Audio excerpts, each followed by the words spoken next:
Në rrjetet sociale dhe në disa portale pa adresë të qartë janë shpërndar postime që pretendojnë se zëvendës kryeministri për qeverisje të mirë dhe njëri nga liderët e Vlindit, Arben Fetaj, është kundër UÇK-s.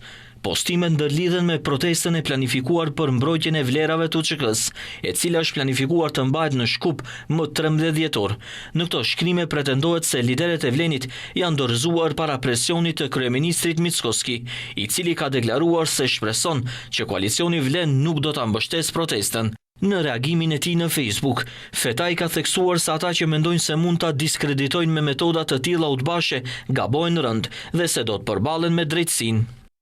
Kushdo që përdor fotografinë time dhe shpik fjalë që nuk i kam thënë me qëllim për të më dëmtuar, le ta di mirë se ka kaluar çdo kufi të lejueshëm. Nuk ka tolerancë për shpifësit e porositur. Du të përballen me drejtësinë secili prej tyre. Shpifja, montazhi dhe fabrikimi i deklaratave nuk më lëkunden as pak. Përkundrazi, ato më forcojnë edhe më shumë në bindjet dhe rrugën time. Ai postimin e tij në Facebook e përmbyll me fjalët rroft UÇK-ja.